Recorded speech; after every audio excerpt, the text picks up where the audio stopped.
will be discussing the next topic in ecology is ecosystem. Now, what is ecosystem? When we were starting in the first class, we said that ecosystem is called as the structural and functional unit of the nature. Okay.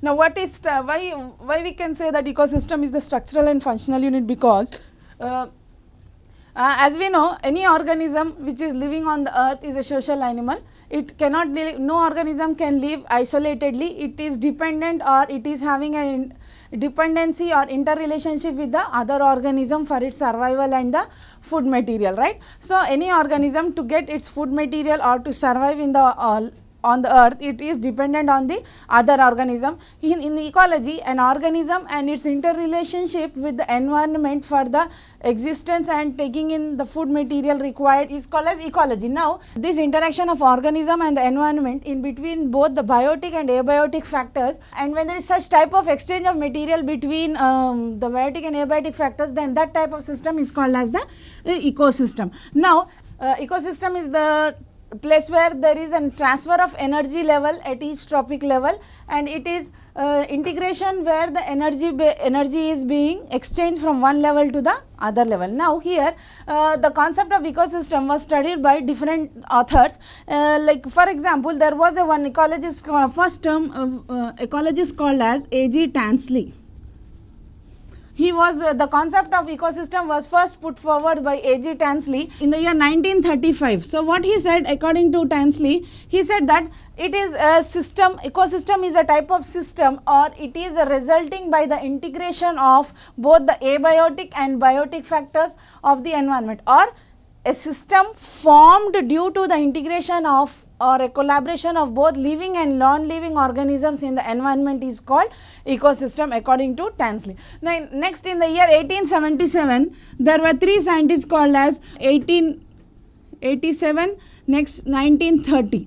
So, there were three scientists. They said that Mobius, there was one ecologist Mobius, next there was an ecologist called as Forbes, and there was an ecologist called as Frederick. Okay.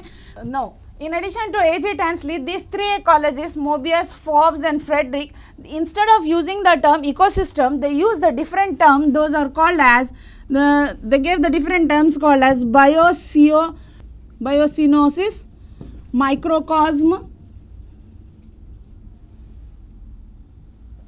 and holocene. Right? These are the different terms, or we can say the alternative terms used by these different ecologists instead of for the term ecosystem. Now, according to Odom, according to him, in ecology, an ecologist, he defined ecosystem as ecosystem is considered as the structural and functional unit.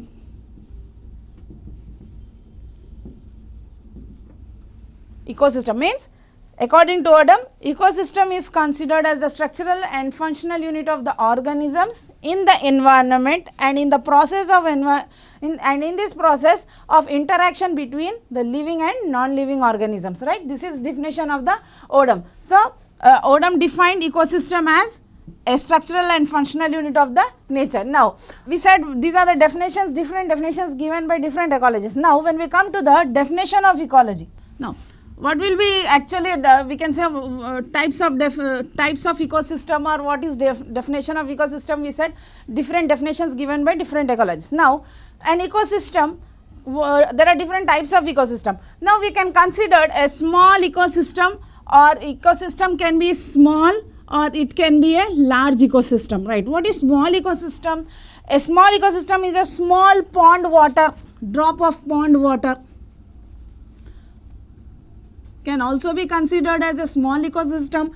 And large ecosystem, you can consider a total earth or biosphere, or call it a biosphere, is also considered as a total earth group, or a biosphere is also consists of a large ecosystem. We can take an example of small ecosystem is a drop of pond water. Next, large means oceans, earth consisting of forest ecosystem, desert Okay, the pond ecosystem, lake ecosystem, all can be considered as the large ecosystem. Now here what is happening, though it is a small and large ecosystem, the basic idea behind ecosystem is there is an the interrelation and interaction or exchange of food material in between the different levels of the trophic levels of an ecosystem. Energy is being transferred from one level to the other level in an ecosystem. Now this is also called as biosphere, or earth can also be considered and we also can call it as ecosphere.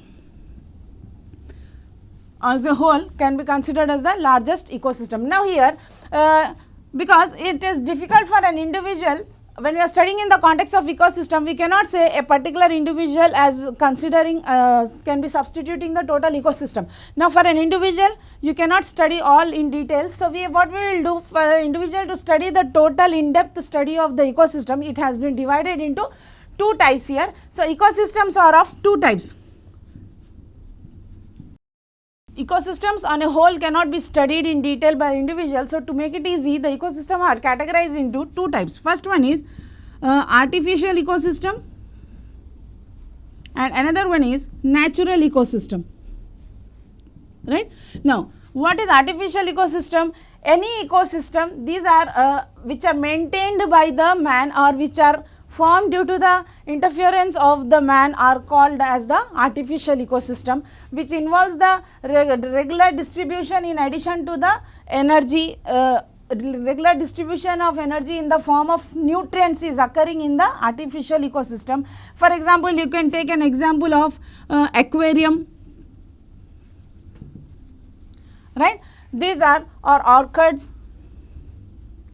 all are consisting of can be taken as example of artificial system. Any ecosystem which shows the interference of a human being in its development or growth is called as artificial ecosystem. And what is natural ecosystem?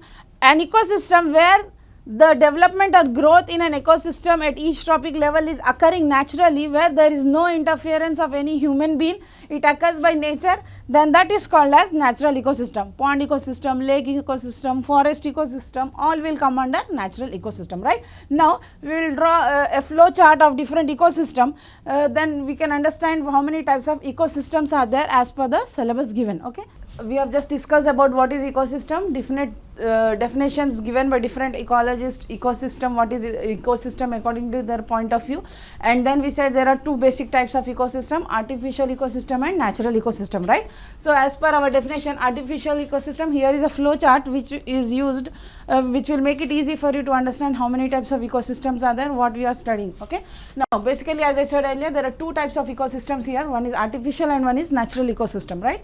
Now artificial ecosystem, as I said earlier, it is an ecosystem which is made because of the interference of the human being, because the distribution of all the material is in the form of nutrients which is done because with the interference of the human beings, and it can be of two types, cropland ecosystem like maize, rice and orchids, or you can also take an example of aquarium for the artificial ecosystem. Next comes a natural ecosystem.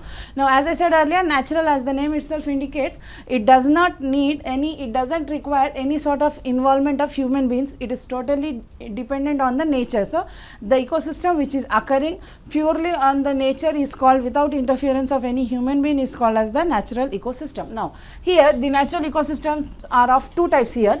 If the natural system is occurring in the aquatic water, then that is called as aquatic ecosystem. When it is occurring in terrestrial water, then it is a terrestrial atmosphere, then it is called as terrestrial ecosystem. Now when we come to the aquatic natural ecosystem, it is again of two types. Aquatic water may be either fresh water or marine water, right. Now this freshwater is a freshwater ecosystem, is a type of ecosystem which occurs only in fresh water, and it is of two types, lentic and those are lentic and lotic type of freshwater ecosystem. So now you can call it as lentic freshwater ecosystem, lotic freshwater ecosystem.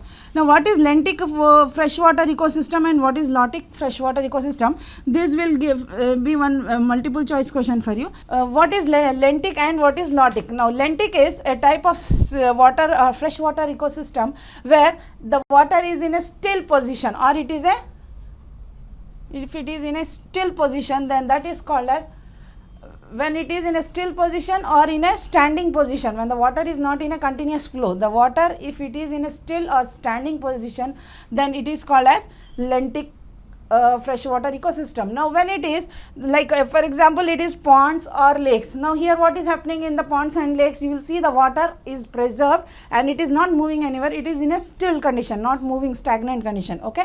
Now in lotic ecosystem or in lotic freshwater ecosystem, here the examples are given are the river and the stream. So now here the water flow is in a regular form, there is a continuous flow of water, flowing water is present, that's why it is called as a lotic freshwater ecosystem. Examples here are rivers and the stream. So there are basically two. If it is a stilt water, that is called as lentic, and if it is a floating water freshwater ecosystem, then it is called as lotic. So you will get the questions, what is lentic, what is lotic. Okay, this was about freshwater. Next we have marine ecosystem. In marine ecosystem you have three types, estuarine, neritic and oceanic type of ecosystems. Now next, which we don't have it in your syllabus, we are supposed to talk only in terms of the freshwater and lentic and lotic aquatic ecosystem. Now again, if we said natural ecosystem is of two types, of which one is aquatic and the second is terrestrial. Now in terrestrial ecosystem, it is again divided into 5 types. Those are grassland ecosystems, forest ecosystems, desert ecosystems, tundra ecosystem and polar ecosystem. It is depending on the area where it is occurring. If it is a grassland ecosystem, it is a forest. The ecosystem in the forest is called as forest ecosystem. In desert, it is called as desert ecosystem. In tundra, it is called as tundra ecosystem, and in polar region, it is called as the region ecosystem existing in the polar region is called as polar ecosystem. Now we have in a syllabus, we will talk in terms of forest. If we say forest, there are different types of forest. So different types of forest will have their individual ecosystem. Likewise, forest ecosystem is divided into tropical rainforest, tropical deciduous forest, temperate deciduous forest and coniferous forest. Now each have their individual ecosystem. So in forest ecosystem also you have an ecosystem concerning with the tropical rainforest area and its ecosystem, tropical deciduous forest and its ecosystem, temperate deciduous forest and its related ecosystem, and coniferous forest ecosystem, right. So totally forest has 4 types of ecosystems: tropical, temperate deciduous, tropical deciduous and coniferous types of ecosystem. So basically this is the flow chart which we follow when we are talking in terms of ecosystem. So as per your syllabus you have what is artificial, what is natural ecosystem and what is aquatic ecosystem. Aquatic ecosystem is of 2 types, freshwater, marine, of which you are supposed to know 2 new terms, those are called as lentic and lotic. If it is a stilt water ecosystem like pond and lake, it is lentic, and if it is a river and stream like water is flowing in a continuous flow, then that is called as a lotic type of ecosystem, right. Next we will study about what is the structural and functional components of an ecosystem, because as Adam said, ecosystem can be considered as the structural and functional unit of a nature, right. So we will talk in terms what is the structural properties, what are the functional properties of a particular ecosystem.